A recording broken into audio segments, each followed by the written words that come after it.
saat ini, oh, ku siapkan hatiku Tuhan untuk dengar firman-Mu.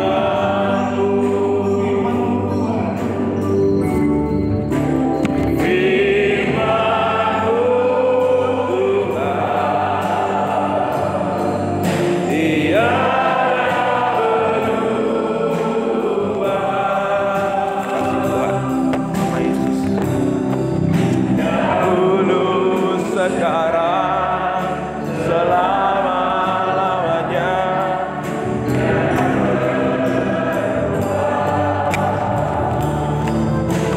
Firman-Mu Tuhan, oh, penolong hidupku. Ku siapkan hati Tuhan.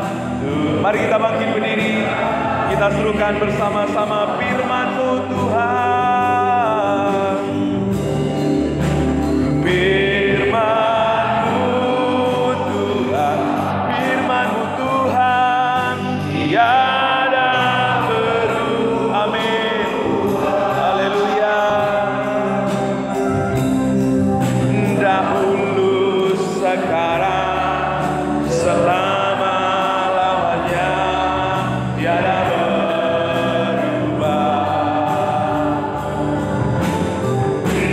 Firman-Mu Tuhan, penolong buat setiap kami, penolong hidupku. Ku siapkan hatiku Tuhan untuk dengar. Hatiku telah siap Tuhan. Oh, hatiku telah siap Tuhan untuk dengar firman-Mu. Benar Tuhan, firman-Mu adalah pelita bagi setiap kaki kami dan terang bagi setiap jalan kami. Tuhan, tiba waktunya kami akan disirami oleh kebenaran firman-Mu. Biar Roh Kudus-Mu menolong setiap kami Tuhan, sehingga firman-Mu mengambil tempat yang terbaik dalam hati sanubari kami dan mengubah hidup kami, dan hidup kami hari demi hari semakin memuliakan nama Tuhan. Engkau berbicara ya Bapa di tengah-tengah kami. Pakailah mulut hamba, lidah hamba-Mu yang penuh dengan keterbatasan ini. Engkau yang menyembunyikan di belang kayu salib-Mu ya Bapa. Dan biar Engkau semakin dikenal, dimuliakan, semakin bertambah besar dalam hidup kami. Dan biar kami semakin berkurang, bertambah kecil, supaya Engkau dikenal, dipuji dan dimuliakan. Terima kasih Bapa. Saat firman-Mu diberitakan, Roh-Mu bekerja dan menolong, memberkati setiap kami. Di dalam nama Yesus kami berdoa. Sama-sama kita katakan amin. Silakan duduk Bapak Ibu. Boleh sapa samping kiri dan kanannya. Aku diberkati melihatmu ada di sini ya. Puji Tuhan. Hari ini judul khotbahnya tidak mengenakkan ya Bapak Ibu. Suffering, penderitaan. Pak, jangan tar dulu Pak, jangan ngomong penderitaan Pak. Nggak usah diomongin. Saya sudah ngalamin setiap hari gitu ya. Sangat tidak mengenakkan judul ini. Tapi Bapak Ibu, fakta kita semua pasti mengalami yang namanya penderitaan. Kenapa? Karena dunia ini sudah jatuh ke dalam dosa. Dunia ini sudah dirusak oleh dosa ya. Dunia ini bukan lagi habitat kita. Makanya kalau ikan itu ditaruh di darat, itu kelepek-kelepek, menderita gitu ya, ngap-ngapan, karena bukan habitat dia. Nah, saudara, dunia ini bukan habitat kita. Bukan tempat kita yang sesungguhnya. Makanya kita akan selalu mengalami penderitaan ketika kita ada di dunia ini. Sejak manusia jatuh ke dalam dosa, manusia harus mengalami yang namanya apa? Takut, malu, dan sakit, bahkan kematian. Nah, jadi fakta bahwa di dunia ini kita memang akan mengalami yang namanya penderitaan. Sekeras apapun kita bekerja untuk terhindar tidak mengalami penderitaan, pasti mengalami penderitaan. mengingatkan kita Bapak Ibu bahwa dunia ini rentah. Di dunia ini tidak ada yang kekal. Semua menuju kepada kebinasaan. Kesehatan kita itu rentah. Hari ini seger, ya kan? Nanti kena hujan, kena panas, mulai batuk pilek, ya. Kita punya keuangan itu sifatnya nggak kekal. Jabatan itu nggak kekal. Kekuatan itu juga nggak kekal. Mengingatkan kita bahwa semua yang ada di dunia ini tidak ada yang kekal. Jadi penderitaan mengingatkan kita bahwa jangan pernah menaruh harapan kita kepada apapun dari dunia ini. Termasuk kepada kepandaian kita.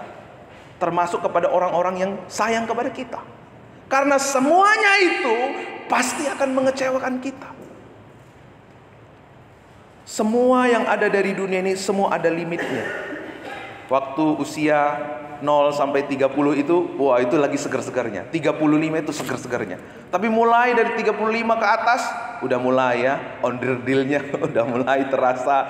Ada yang goyang, ada yang apa lagi Bapak Ibu, ada yang mulai udah malfungsi gitu ya. Udah mulai menurun. Ada limitnya. Semua orang pasti mengalami penderitaan. Apakah ikut Tuhan Yesus atau tidak ikut Tuhan Yesus, pasti ngalamin penderitaan. Jadi waktu Bapak Ibu mengikut Tuhan Yesus, jangan berpikir, oh nanti tidak ada lagi penderitaan, ikut Tuhan Yesus itu enak-enak hidupnya. Enggak, Tuhan tidak pernah berjanji. Waktu melayani Tuhan atau enggak melayani Tuhan, sama-sama pasti mengalami penderitaan. Tapi orang-orang yang bijak selalu akan memilih, saya mau ikut Tuhan, saya mau melayani Tuhan, meskipun menderita, meskipun pikul salib. Karena apa? Penderitaan di dalam Yesus tidak pernah sia-sia.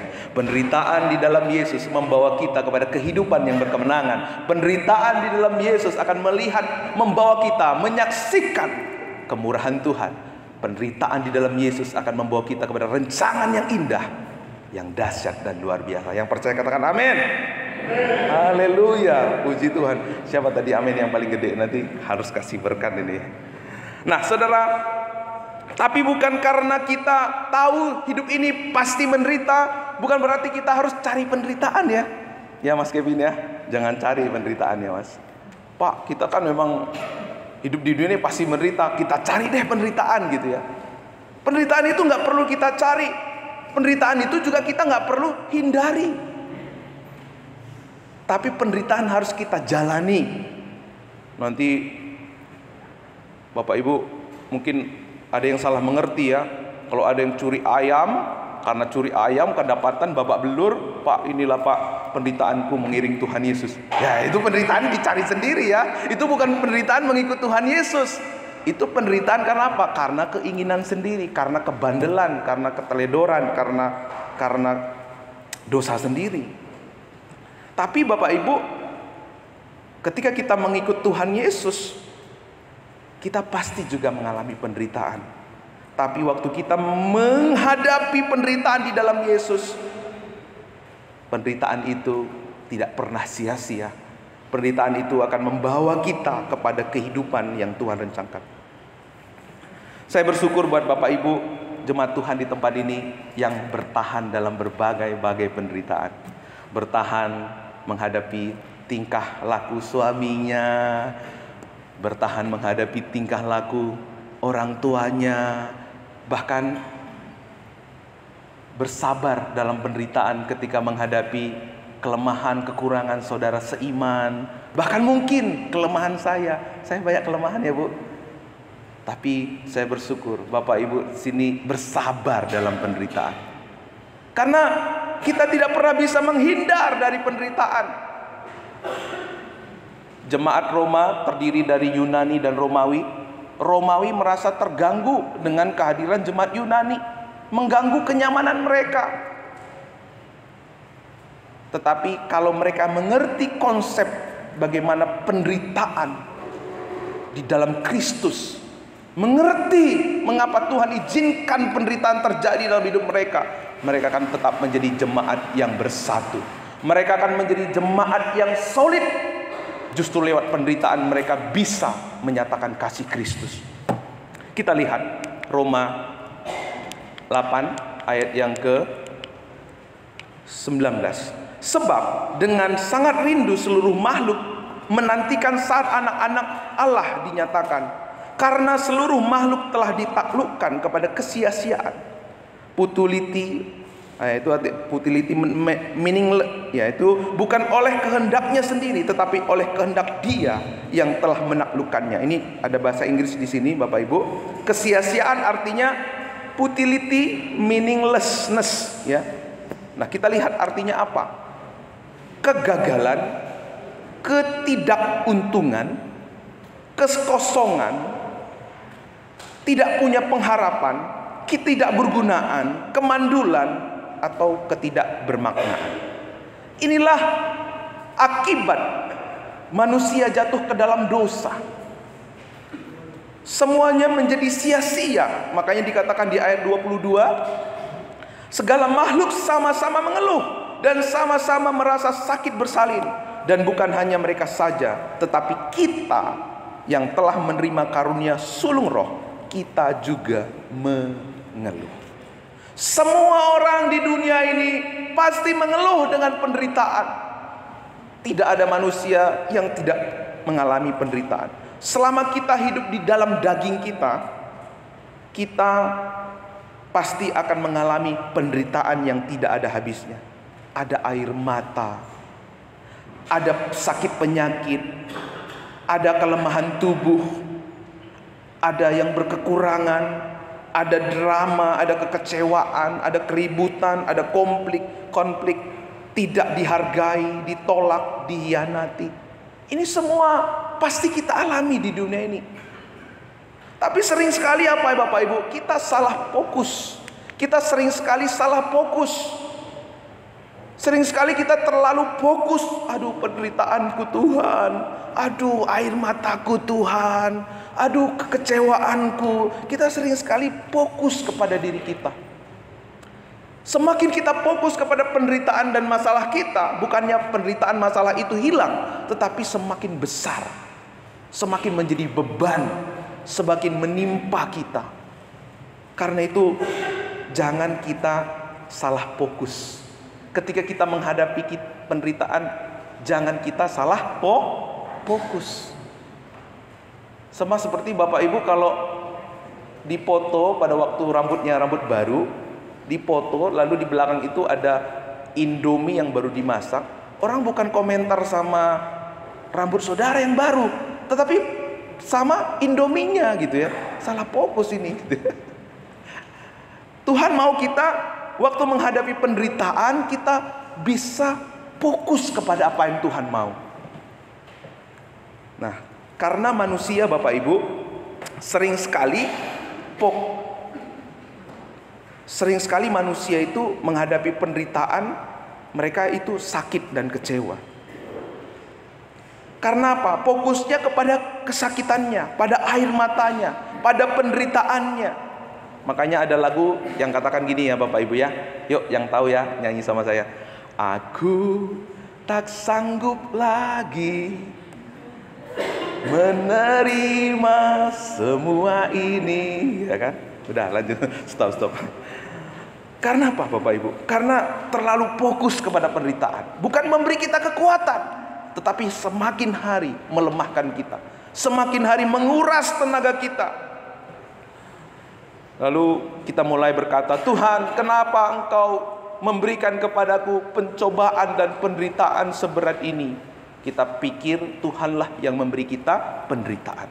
Memang Tuhan mengizinkan penderitaan terjadi dalam hidup kita. Tapi ingat, penderitaan itu bukan dari Tuhan. Sehingga kita nggak mungkin menyalahkan Tuhan. Ada beberapa orang akhirnya kecewa sama Tuhan, menyalahkan Tuhan. Kenapa kau buat nasibku seperti ini Tuhan? Kenapa kau memberikan persoalan yang begitu besar terjadi dalam hidupku Tuhan? Akhirnya kecewa sama Tuhan, nggak pernah lagi mau datang sama Tuhan. Tapi hari ini Tuhan mau Bapak Ibu Saudara di tempat ini bisa mengerti mengapa Tuhan izinkan terjadi penderitaan dalam hidup kita. Sehingga waktu saudara menghadapi penderitaan bukan melemahkan saudara, bukan membuat saudara kecewa, tapi membuat saudara terus berjalan masuk dalam rencana Tuhan. Amin. Banyak orang salah salah fokus ketika mengikut Tuhan. Mereka berpikir, Tuhan saya mau, masalah saya selesai, penderitaan saya nggak ada lagi. Mereka berusaha berjuang untuk mencari solusi, terobosan agar keluar dari penderitaan. Gak mungkin bisa. Gak mungkin bisa. Karena penderitaan itu bukan dihindari, tetapi dijalani. Tuhan tidak pernah berjanji langit selalu biru. Karena itu yang lebih penting dari penderitaan, keadaan yang kita alami ada apa, Bapak Ibu? Sama-sama kita baca 1, 2, 3 ya. Perubahan pandangan lebih penting dari perubahan keadaan. Kita sering sekali fokus untuk mengubah keadaan. Tuhan, aku maunya nggak musim hujan, aku maunya nggak musim kemarau, aku mau musim durian atau hujan jatuh gitu ya. Atau uang jatuh, hujan uang ya. Aku mau hujan uang ya. Kita nggak bisa mengubah musim dalam hidup kita. Tetapi kita bisa mengubah satu hal. Kita bisa mengubah cara pandang kita. Kita bisa mengubah situasi hati kita. Sehingga fokus kita bukan lagi mengubah keadaan, tetapi kita mengubah hati kita. Waktu hati kita berubah, cara pandang kita berubah. Kita bisa melihat dengan jelas apa rencana Tuhan di balik penderitaan. Kita bisa melihat dengan jelas apa rencana Tuhan lewat penderitaan. Saudara, Tuhan izinkan penderitaan terjadi. Kenapa? Karena lewat penderitaan kita tahu siapa diri kita. Siapa sesungguhnya selama ini yang kita sembah dalam hidup kita. Waktu kita menyembah diri kita sendiri, ketika kita menghadapi penderitaan, maka kita akan kecewa, mundur, mutung karena penderitaan yang kita hadapi. Karena apa? Karena selama ini sebenarnya kita sedang melayani diri kita sendiri. Kita sedang fokus kepada diri kita sendiri. Apa untungku datang melayani Tuhan? Apa yang ku dapat kalau aku beribadah, memuji, memuliakan nama Tuhan? Ketika saudara menerima penderitaan yang tidak pernah saudara harapkan terjadi dalam hidup saudara, saudara akan kecewa sama Tuhan. Lewat penderitaan kita mengerti selama ini kita datang melayani, beribadah karena ada agenda pribadi. Makanya kita kecewa. Kalau itu, maka sebenarnya kita tidak melayani Tuhan. Kita sedang melayani diri kita sendiri. Kita sedang memanfaatkan Tuhan untuk kenyamanan kita, untuk kepentingan kita. Saudara, inti iman kita itu bukan berdasarkan apa yang kamu terima dari Tuhan. Bukan bagaimana waktu kamu sakit Tuhan sembuhkan. Bukan pada waktu kamu meminta, bagaimana waktu kamu meminta Tuhan memberikan apa yang kamu minta. Bukan pada waktu kamu menghadapi masalah lalu masalahmu itu tersingkirkan karena kamu mengikut Yesus. Buktinya pada waktu Yesus ada di dunia, tidak semua kok orang disembuhkan oleh Yesus. Betul nggak? Tidak semua orang yang berjumpa dengan Yesus mengalami mujizat. Karena kalau itu yang menjadi fokus kita, nanti ibadah kita memberi, kita melayani, berbuat baik supaya mendapat sesuatu dari Tuhan. Kita punya agenda pribadi sama Tuhan. Kita menjadi orang yang bukan nothing tulus sama Tuhan. Ada udang di balik batu. Ada maunya. Makanya iman orang-orang seperti ini melempem ketika ada penderitaan. Makanya iman seperti orang-orang seperti ini seperti genjer. Ibu-ibu kalau masak genjer disiram air panas melonyot. Makanya iman orang seperti ini seperti iman kerupuk. Waktu digoreng kerupuk itu kencang keras, dimakan itu krup. Tapi waktu dibiarin begitu saja melempem. Nah saudara, hari ini Tuhan mau kita mengerti mengapa Tuhan mengizinkan penderitaan dalam hidup kita, supaya iman kita kuat, kokoh, dan tidak tergoyahkan. Amin. Kalau kita mencari Tuhan supaya keluar dari penderitaan, supaya hidup kita enak, supaya hidup kita nyaman, berarti Bapak Ibu tidak lebih dengan perempuan-perempuan yang mencari sugar daddy.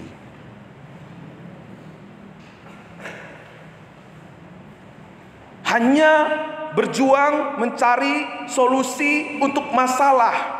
Masalah tidak akan ada habisnya, sebab masalah selalu akan datang dan pergi dalam hidup kita. Waktu kita datang kepada Tuhan hanya untuk kepentingan kita, kita sedang menganut teologi kemakmuran. Ada beberapa pengajaran teologi kemakmuran. Ikut Tuhan itu yang penting buat kita. Oh, kalau kamu ikut Tuhan, hidupmu diberkati, hidupmu itu enak. Saudara, hati-hati dengan teologi ini. Siap-siap saudara akan menjadi kecewa dan hancur hati. Tapi jangan salah Bapak Ibu, ada juga teologi penderitaan. Oh, kita memang ikut Tuhan itu harus menderita, sehingga apa yang terjadi? Dicari penderitaannya. Kenapa dibuat seperti itu? Orang melayani Tuhan, kan pelayan Tuhan itu harus menderita, Pak. Setuju nggak Bapak Ibu seperti itu? Bukan berarti kalau kita memang harus mengalami penderitaan, bukan berarti harus dicari penderitaan itu. Ada beberapa gereja kan sengaja ya, pelayan-pelayan Tuhan itu termasuk hamba Tuhan dibuat menderita sama mereka, sehingga nggak pernah nyaman melayani di gereja mereka kan. Kenapa? Pendeta itu harus menderita, hamba Tuhan itu harus menderita gitu ya. Karena konsepnya teologinya penderitaan gitu ya. Tapi puji Tuhan di sini enggak ya, Dea waktu melatih choir itu bukan dengan tekanan ya Dea ya, dengan sukacita ya. Amin. Puji Tuhan Bapak Ibu. Penderitaan pasti terjadi dalam hidup kita. Konsep ibadah kita sama Tuhan itu adalah pengorbanan. Betul ya? Kalau artinya pengorbanan itu apa artinya? Waktu kita datang sama Tuhan itu, kita mempersembahkan hidup kita. Berarti ada pengorbanan, ada penyangkalan diri.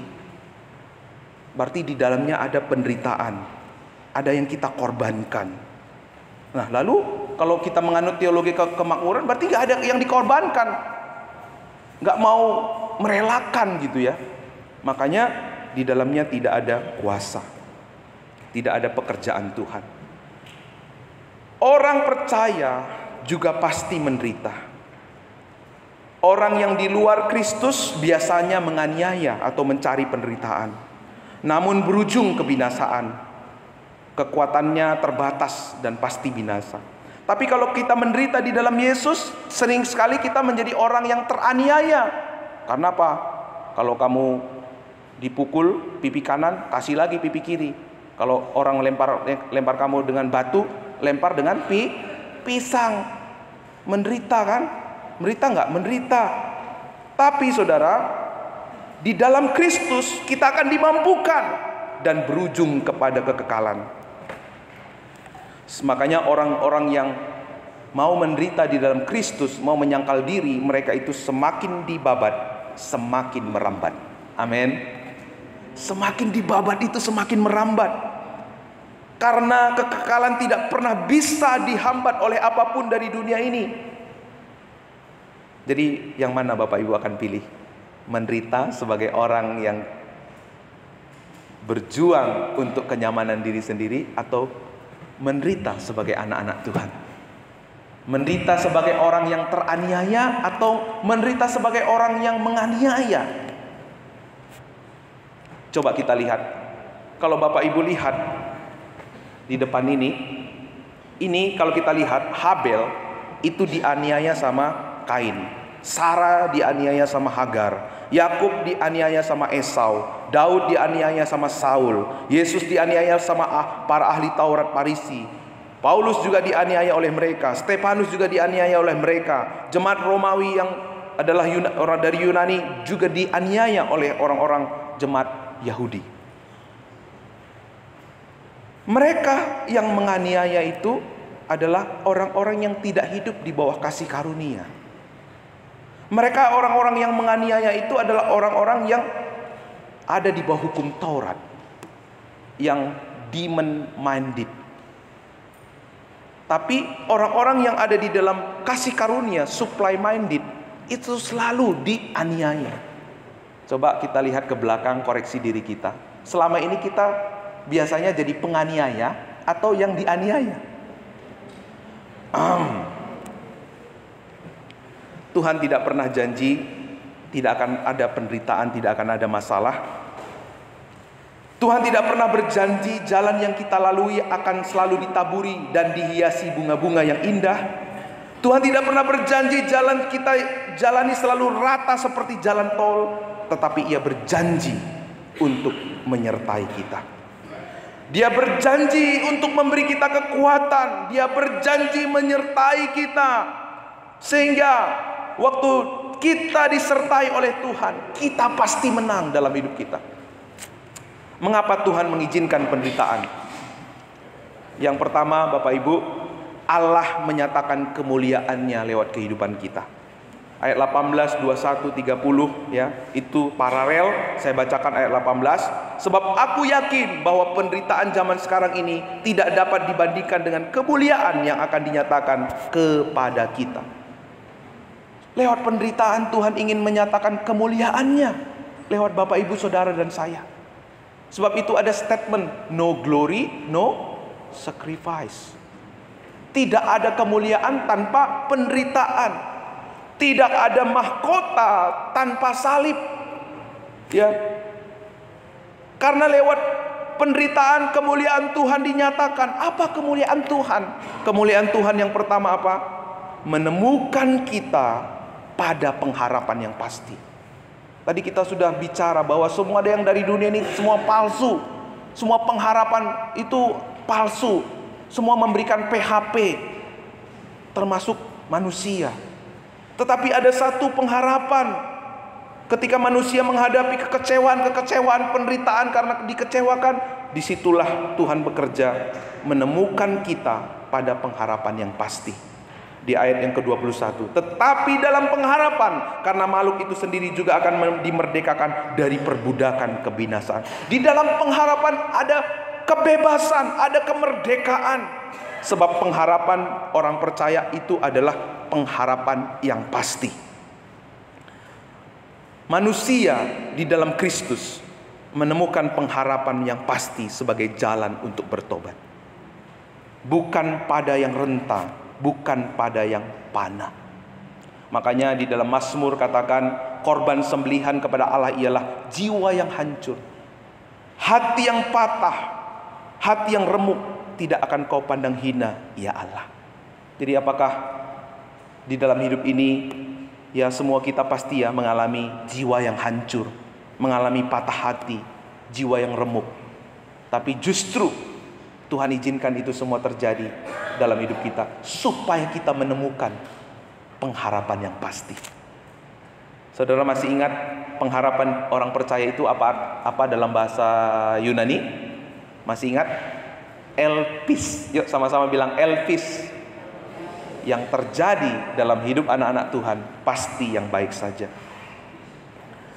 Tuhan sering sekali mengizinkan penderitaan terjadi dalam hidup kita, membiarkan hati kita mengalami remuk redam. Karena Bapak Ibu, faktanya, coba Bapak Ibu pernah nggak lihat ada orang happy, enak-enak hidupnya, lalu dia memutuskan untuk bertobat dalam hidupnya? Nggak pernah ya. Tapi waktu dikecewakan, disakiti, jalannya buntu, terbaring di rumah sakit, betul ya, rumahnya mau disita, baru menjerit sama Tuhan. Baru disitulah dia datang kepada Tuhan dengan hancur hati. Saudara, ini ada satu statement dari Chesterton. Harapan jadi bersinar ketika segala sesuatu tidak ada lagi harapan dan baik. Selama semua baik-baik saja, maka pengharapan hanyalah basa-basi dan omong kosong saja hanya ketika segala sesuatu hancur dan tidak ada lagi pengharapan yang sesungguhnya mulai menguatkan. Pada waktu kita mengalami kekecewaan karena kita berharap sama dunia ini, tadinya kita berharap sama kesehatan kita, harta kita, tapi waktu semuanya itu tidak bisa menolong kita, itu justru membawa kita kepada pengharapan yang sesungguhnya. C.S. Lewis, seorang teolog yang terkenal sekali, berkata, kepotong ya. Kenikmatan penderitaan memaksa kita untuk memikirkan ulang segala sesuatu yang Tuhan seakan-akan berbisik dalam kenikmatan kita. Tuhan berbicara dalam hati nurani kita, tetapi Tuhan berteriak lewat penderitaan kita seperti megafon untuk menarik perhatian dunia yang sudah seakan-akan tuli. Lewat penderitaan itu Tuhan itu sedang berteriak seperti megafon untuk menarik perhatian kita bahwa Dialah pengharapan yang sesungguhnya. Lewat kebahagiaan, kenikmatan itu orang hanya berbisik gitu ya, bukan suara yang kenceng.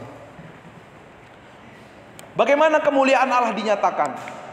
Tadi buat orang yang belum percaya Yesus, sekarang buat kita yang sudah ada di dalam Yesus. Bagaimana kemuliaan Allah dinyatakan?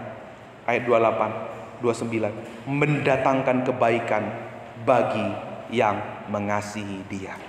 Kalau Tuhan izinkan kita menderita di dalam Yesus, menderita karena iman kita, ingat satu hal. Tuhan merencanakan kebaikan bagi yang mengasihi Dia. Tuhan selalu mengizinkan masalah untuk mengubah kutuk menjadi berkat. Karena kita punya pengharapan orang percaya, yaitu Elpis.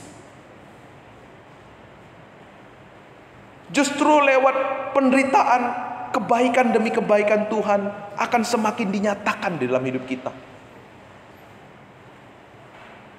Kebaikan Tuhan itu dahsyat luar biasa. Karena kalau Tuhan yang bekerja, maka Dia yang akan mengubah kutuk menjadi berkat. Mungkin hari ini saudara menderita karena Tuhan Yesus. Mungkin banyak orang berpikir, oh hidupmu sial. Ingat Paulus itu sudah melayani Tuhan, meninggalkan tahtanya yang mulia, meninggalkan segala kenikmatan sebagai warga negara Rom. Dia memutuskan ikut Yesus, tapi ia mengalami ketelanjangan. Tapi ia akhirnya dipukul orang. Waktu dia melayani, karam kapal, kelaparan. Sesudah turun dari kapal, tangannya dipagut ular. Mungkin orang-orang berkata, sial kali hidupmu Paulus.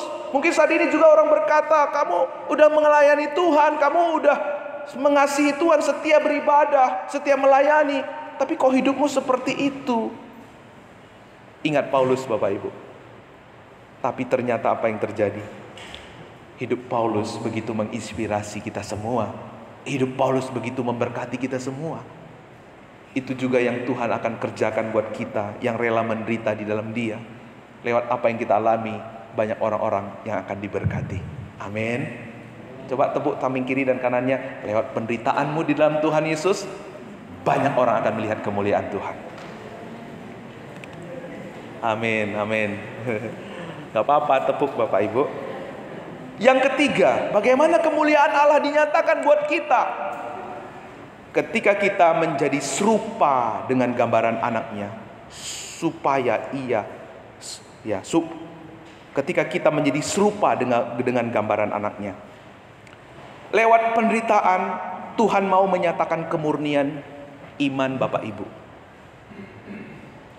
Lewat penderitaan yang kita alami, Tuhan mau menunjukkan bahwa iman yang dimiliki oleh Ibu Sri itu adalah bukan iman biasa, tapi iman yang tidak bisa diubah oleh situasi, kondisi, waktu, dan keadaan.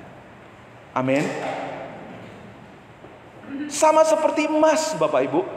Seorang bertanya kepada seorang tukang emas, Pak, kapan Bapak tahu bahwa emas yang Bapak kerjakan itu sudah murni?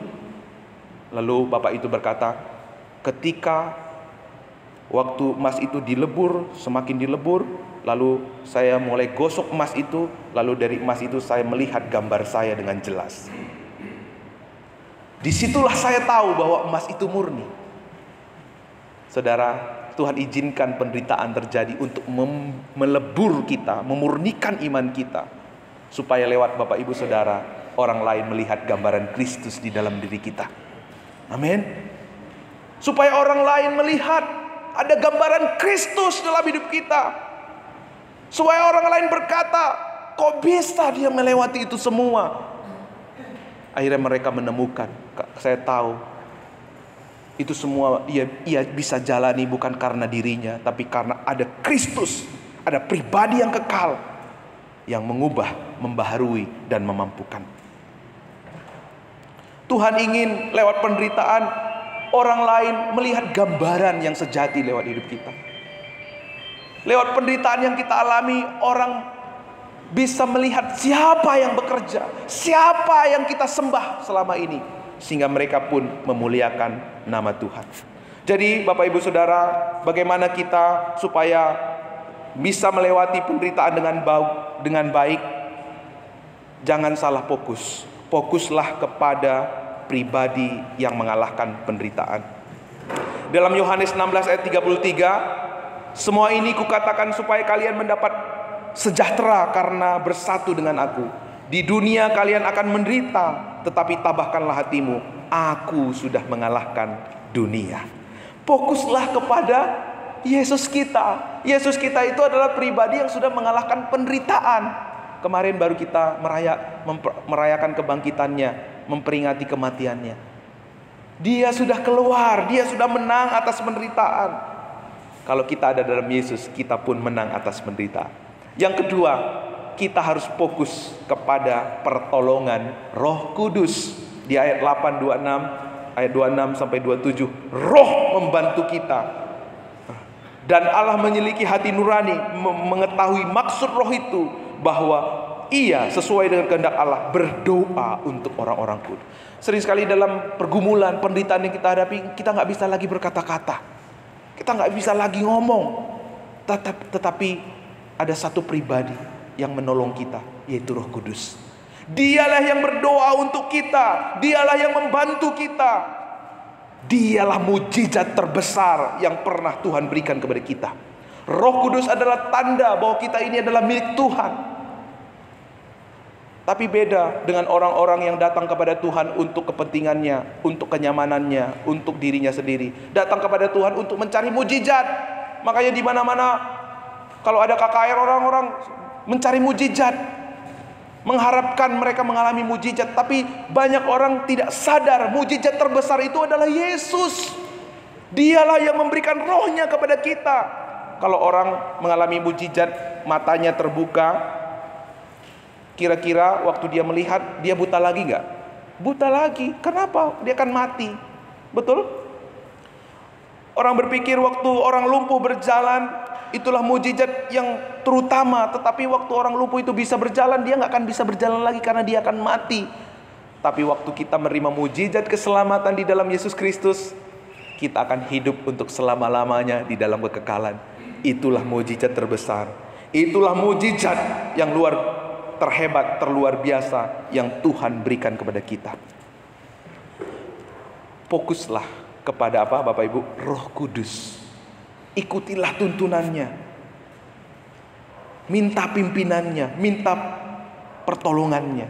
Lalu yang ketiga, fokuslah pada janji Allah yang mendatangkan kebaikan. Dia yang berjanji akan mendatangkan kebaikan. Dia yang akan menepatinya di dalam kehidupan kita. Janji Tuhan adalah ya dan amin. Kalau manusia yang berjanji, kita mungkin harusnya nggak percaya.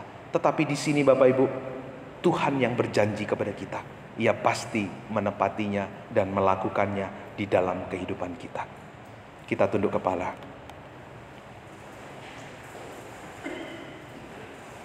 Mari kita berdiam diri sejenak. Biarkan Roh Kudus berleluasa mengoreksi hati kita, menuntun kita, mengajari kita. Mari kita bertanya kepada diri kita sendiri, bagaimana fokus kita selama ini dalam menghadapi penderitaan?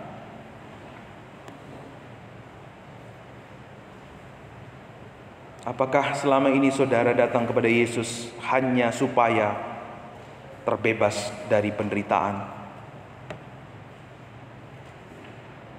Siapakah yang selama ini saudara layani?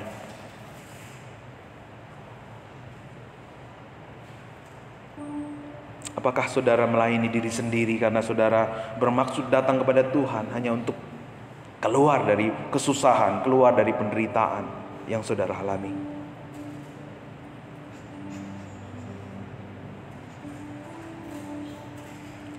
Yesus kita adalah pribadi yang telah mengalahkan penderitaan. Maka Dia juga yang akan menjadikan kita lebih dari pemenang.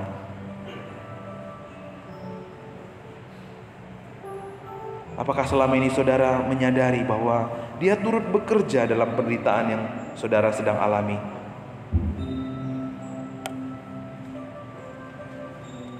Dia telah memberikan mujizat yang terbesar, yaitu menganugerahkan kita keselamatan, memberikan Roh-Nya yang kudus tinggal dalam hati kita. Kalau Dia tinggal di dalam kita, apa yang kita takutkan, apa yang kita khawatirkan, kita pasti melihat rencananya di balik penderitaan. Kita pasti menerima kekuatannya di dalam penderitaan yang kita alami. Mungkin akhir ini saudara takut dan khawatir tentang tantangan-tantangan yang saudara akan hadapi. Hari ini buka hatimu, terimalah kekuatan dari Tuhan. Dia sudah mengalahkan penderitaan. Dia sudah menyelesaikan persoalan kita. Dia tinggal di dalam kita. Dia memberikan Roh-Nya kepada kita. Dia berjanji, Dia yang iya dan amin berjanji kepada kita. Dan Dia akan pasti menepatinya, sebab Dia adalah ya dan amin di dalam hidup kita. Pengorbanannya begitu nyata. Darahnya sudah tercurah buat kita. Segalanya Tuhan sudah berikan buat kita. Maukah saudara memberikan segalanya, termasuk memberikan hidupmu menderita ketika mengikut Yesus? Rela membayar harga sebagai pelayan Tuhan, rela bayar harga sebagai orang-orang yang Tuhan sudah jadikan keluarga besar Gereja Baptis Babaton.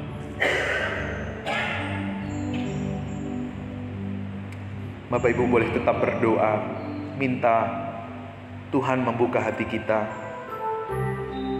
minta Roh Kudus mencerahkan, melembutkan hati kita masing-masing, dan biar firman-Nya bekerja dalam hidup kita. Hidup oleh anugerah yang terbaik ku terima darimu. Rencanamu indah bagiku, sebab ku hidup selalu di dalam-Mu. Tiada pernah ku meragukan bukti kasih dan karya salib-Mu. Kau telah diganti dariku, sebab itu ku selalu bersyukur. Kita angkat sekali lagi, bangkit berdiri. Hidup oleh anugerah, amin.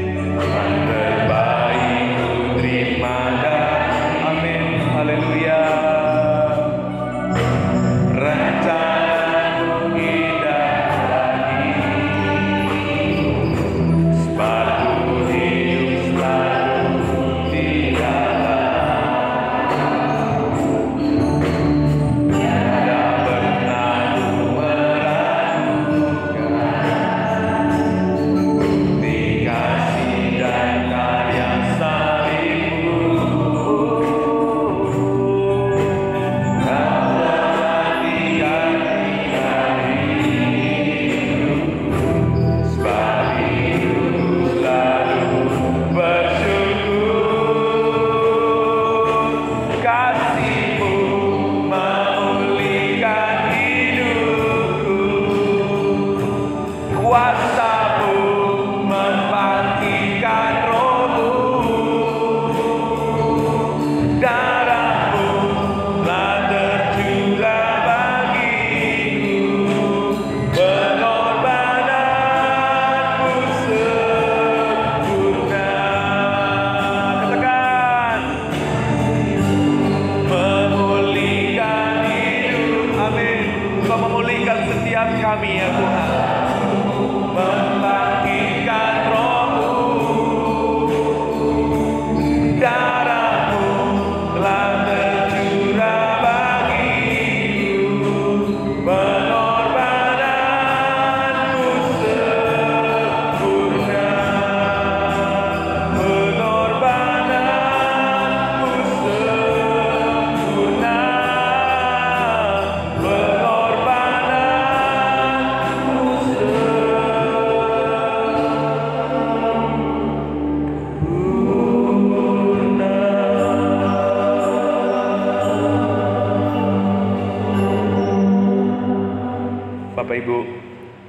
Jangan lewatkan waktu ini tanpa kita mengambil satu keputusan di dalam hidup kita.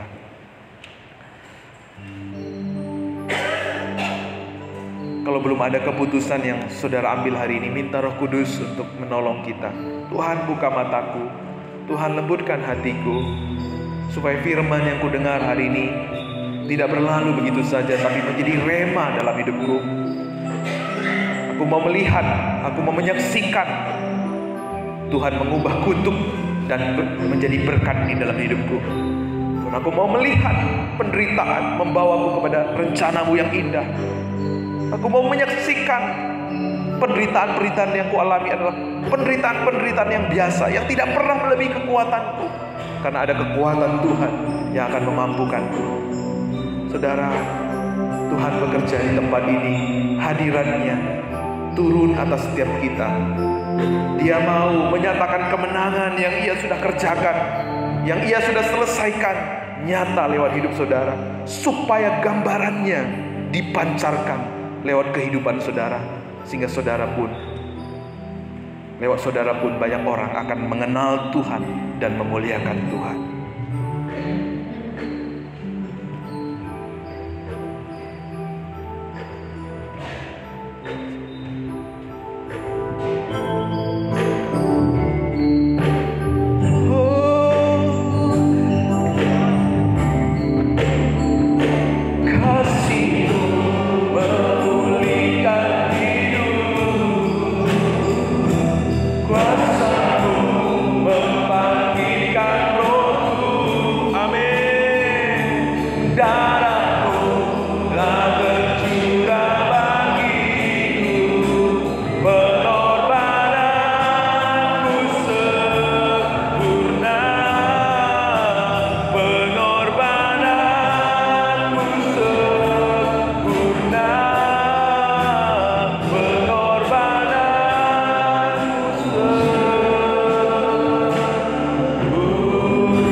Engkau memateraikan kebenaran firman-Mu dalam hidup kami, dan tidak seorang pun keluar dari tempat ini dengan hati yang sama, tetapi dengan hati yang diperbaharui oleh kuasa Roh Kudus-Mu. Mulai hari ini kami tidak takut, tidak gentar dengan apapun yang namanya dengan penderitaan, sebab Engkaulah yang akan menopang kami, sebab janji-Mu ya dan amin. Roh Kudus-Mu yang akan memampukan kami ya Tuhan, sehingga lewat penderitaan yang kami alami, kami justru akan melihat pekerjaan Tuhan yang besar. Lewat ini semua nama-Mu dipermuliakan ya Tuhan. Terima kasih Bapa, terima kasih. Terpujilah nama-Mu buat ibadah kami hari ini. Bagi-Mu segala hormat, segala pujian. Engkau yang kami muliakan lewat puji-pujian dan penyembahan. Engkau yang kami muliakan lewat pelayanan-pelayanan yang kami boleh berikan. Engkau yang kami muliakan lewat kehadiran kami, lewat persembahan, perpuluhan kami. Engkau dipuji, ditinggikan dan dipermuliakan ya Tuhan. Terima kasih Bapa di surga buat hari yang luar biasa. Tuhan bekerja di tengah-tengah kami. Kami mengucap syukur buat anak-anak-Mu yang setia beribadah, berbakti.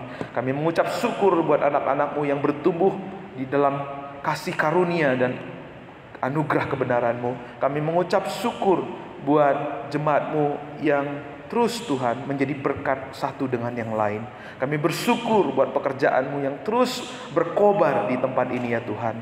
Kami percaya oleh pertolongan-Mu Tuhan, gereja kami semakin hari mengenal dan menyenangkan hati Tuhan. Terima kasih Bapa, kami berdoa untuk sepanjang minggu ini, ketika jemaat-Mu ada di rumah, di jalan, di pekerjaan, nyata pembelaan Tuhan, nyata perlindungan-Mu yang sempurna. Jauh dari kecelakaan, jauh dari sakit penyakit. Kalau ada jemaat-Mu yang hari ini lemah secara fisik, di dalam nama Yesus, bilur-bilur-Mu menyembuhkan. Kalau ada jemaat-Mu saat ini Tuhan yang sedang dalam pergumulan berat, Tuhan memberikan kelegaan kepada mereka. Dan kami semua jemaat-Mu di tempat ini Tuhan, hidup dalam rencana-Mu, hidup dalam pimpinan-Mu. Semakin hari nyata pekerjaan-Mu di tengah-tengah kami. Terima kasih Bapa, terpujilah nama-Mu Tuhan. Engkau dipuji dan dipermuliakan lewat keluarga kami, lewat anak-anak kami yang sedang kuliah, sedang bekerja, lewat orang tua kami dalam kesibukan mereka, dalam kesehatan mereka. Engkau selalu yang kami andalkan, Engkau selalu yang menjadi pengharapan kami ya Tuhan. Dan lewat jemaat-Mu di sini Tuhan, biar nama-Mu dikenal, dipuji dan dipermuliakan. Terima kasih Tuhan, sempurnakan ibadah kami. Di dalam nama Yesus kami berdoa. Bapak Ibu Saudara, ibadah kita selesai. Tuhan mengasihi engkau dengan kasih yang sempurna. Tuhan tidak pernah melupakan engkau. Dia selalu memegang tanganmu, bahkan menggendong engkau. Dia selalu memeluk engkau dengan kasih setianya. Sebelum kita akan pulang ke tempat kita, mari arahkan seluruh hidupmu, arahkan hati dan pikiranmu, dan pandanglah wajah